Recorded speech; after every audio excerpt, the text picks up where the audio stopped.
The Detroit Lions week 17 has a lot on the line. The game against the San Francisco 49ers. Not only will we know at the time of our game if we're playing for not only the NFC North, but for the first seed in the NFC, it is a rematch of the NFC title game from just 11 months ago. And while the 49ers have been eliminated from playoff contention and they are not the same team that they were, the Detroit Lions still have a bone to pick. And I think that Dan Campbell has already made it very clear that we are not going to take it easy on this team. Like, we got a bone to pick. We know our coach is petty. He might be undercover petty, but he's petty nonetheless. And he's already said that we are throwing everything we've got at this game, which tells you that we are not going to rest the starters for no reason. And I am okay with that.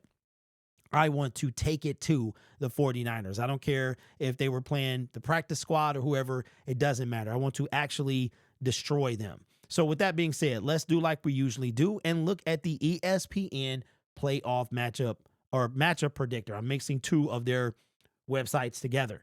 So the Detroit Lions, closer than I thought, have a 60.6 chance to win this game to the 49ers with a 39.1. Jared Goff, 4,000 yards.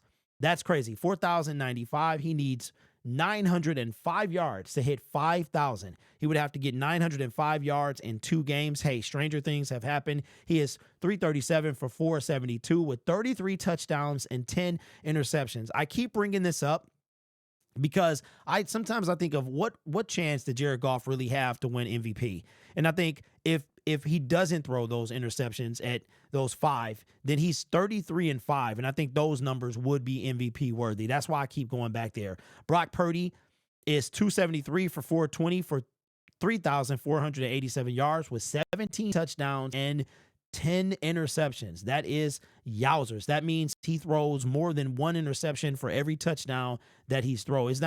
It's not even a 1-to-1 ratio. It's like a 1 point something ratio, 1.4, somewhere around there. Jahmyr Gibbs, the leading rusher, 209 carries, 1,156 yards with 12 touchdowns.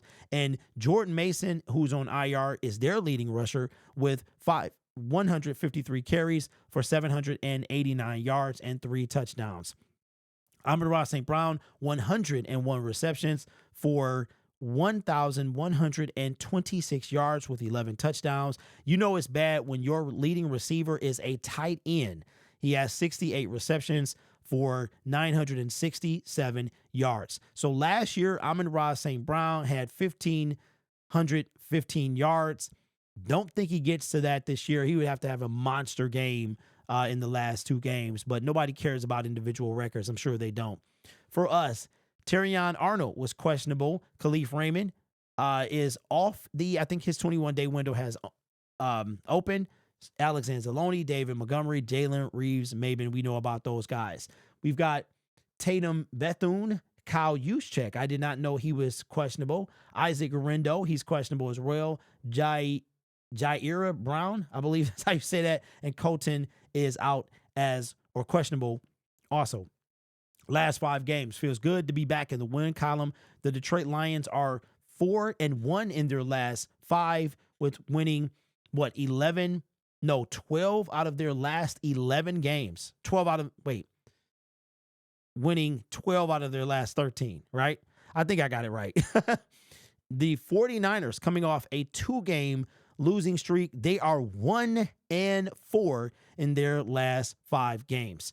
Now, cutting back to me very quickly, the Detroit Lions, before we go and we look at the stats and the matchup when it comes to offense and defense, I'm going to tell you right now, Lions ain't losing this game. We're not losing this game. We're throwing everything at this team. We got a bone to pick, and I'm happy about it. I'm a little curious to know what the tailgating is going to be. I'm a little curious to know if Bang Bang Niner Gang is going to have that same swag that they had January 28th of last year. I know when they yell Niner, I'm going to yell Cancun because that's where they're going. I have a bone to pick with this fan base, and Dan Campbell has a bone to pick with the team. So I like that he is trying to make sure they know that the Detroit Lions are the ones who knock. Now, let's take a look at the ranking comparisons for 2024. This is coming from Tim Twentyman's Twitter. Lions versus 49ers ranking comparisons. Points per game.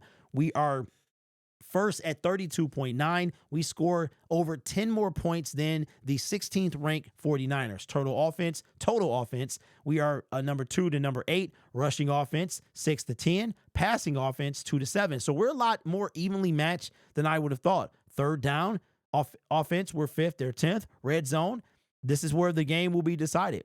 They are not that good in the red zone. They rank in the bottom 4th in the league. We rank in the top 4th of the league. Red zone efficiency. Oh, well, we already did that. No, we did. No, here. Yeah, we did that. Giveaways, 21st to 14. I'm sorry, 4 for us. It's late. It is now 1:41 a.m. when I'm recording this video. Wanted to make sure it released in the morning so I can get my video schedule out. So they give the ball a lot. They give the ball away a lot. They have 9 more giveaways than we do. Now, defense, what the Niners have really been known for. The Detroit Lions are points per game, tied for 7th. They allow almost 4 less points than the Niners, which are 19th. Total defense, 18th to 2. So their overall defense is better than ours by half, meaning they are 16 spots better than we are. Rushing defense, 4 to 15. We should be able to run the ball on them. Passing defense, they are 3rd. So it's good. It's going to be a tough time, but the Chicago Bears were up there as well. Third down defense, we're number 1 to their 24. So the game will be decided really on third down and red zone. Red zone efficiency, we are 6th to their 30th. They cannot stop anybody in the red zone. There are only 2 teams that are worse than the Niners in the red zone. Takeaways, the Detroit Lions 22 for a 9th rank to the San Francisco 49ers 17th for a 17th rank. They got 17. Listen, this game is not what I was hoping it would be. I was hoping that this game would start the year and we could travel there, wanted to go back and do it all over again, right? The stakes are not the same for the 2 teams, right? Now the Detroit Lions are playing for quite a bit.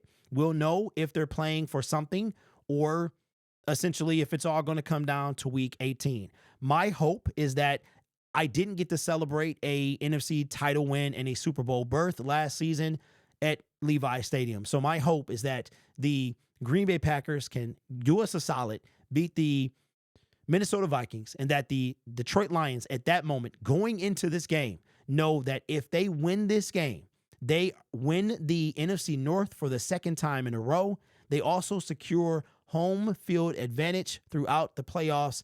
And it's not as good as an NFC title win and a Super Bowl appearance, but it will be a close second. So I've got the Detroit Lions winning this game for a number of reasons. And the main reason is because we're the better team. It really is. But second to that, a close second, is that this team sent us home. We were dominating that first half. We let it slip through our hands, and we gave this team a chance to come back and put us out. And I know that taste is bitter in our players' mouth. And Dan Campbell, like I said, tell me that you petty and that you salty without saying you petty and you salty. And tell me that by saying we're throwing everything we have at this game. There's been questions. Should Dan Campbell rest starters? I think it's absolutely dumb. I do. You play to win the game. This is what you do, right? Just simply because of the meaning, the 18, right? What week 18 means. But that's really all based on what the Packers do. So that game will be happening 4:25 on that is the East Coast, the West Coast time. So I think it's going to be 1 something on the West Coast. So I won't be here. Obviously, I'll be there. I will be checking in with you guys from the airport on Sunday. Sunday probably be a bunch of travel stuff. I'm trying to find all my equipment, so maybe I can go live if the Detroit Lions fans do something on Sunday. Like if they have we can get in because these places have been packed, but hopefully I can get in, and I'm trying to find my mixer so I can have live streams and stuff from there. We will probably have a post-game show. I'm not sure because we've got to get out of Levi Stadium. We got to get back. And for you guys, it's going to be super late. So by the time the game is over for us, it is going to be on the West Coast. It's going to be like 8 something. So I don't know what time I'll be home. But what I will say is if we don't go live for a post-game show, I'll definitely make a video, and then maybe I'll try to go live from the airport if I get if my layover is long enough. So anyway, Want to say thank you guys, man, for supporting the channel and all that stuff. Lions Syndicate Film Room is at, first of all, we just hit, I think we hit 27.6 here. We hit 47 on Detroit Lions or the Syndicate Sports Detroit. We're almost at 1,500 on Lions Syndicate Film Room, and we will be working on new talent for that channel, right? For Syndicate Sports Detroit. Just an exciting time, man, to be a Lions fan, and I'm kind of getting sad because the season has flown by so quick. It really is, and I really enjoy the season. Like I'm seeing, one thing I'm learning at 45 is you can't get time back, right? You know that, but time is something you can't get back. You can get money, you can get belongings. Some things are irreplaceable, but for the most part, you can replace things, but you can't replace time. And just enjoying every single game and this run that the Lions are on. Do I want it to be over? I don't. Not without a Super Bowl. Once that happens, then, we're on to the offseason and we're talking about the combine, the draft, and, we start this thing all over. So I'm just soaking up what we have left, which is 2 regular season games, a playoff game. I'm hoping that we have a bye week and that the Lions NFL season at least goes to February 9th. That's what I'm hoping. But guaranteed it's going to, the 15th, somewhere around there. And I think it's the 12th. And best case scenario, we don't play again. It really starts the middle of January on the 19th of January. So anyway, this channel is made possible by viewers, subscribers, and members just like you. You can be anywhere else on YouTube, but you choose to rock with me. We've laid the foundation, and you guys continue to help me build it. You guys are awesome. Take care of yourself and each other. And as always, go Lions. See you in San Fran.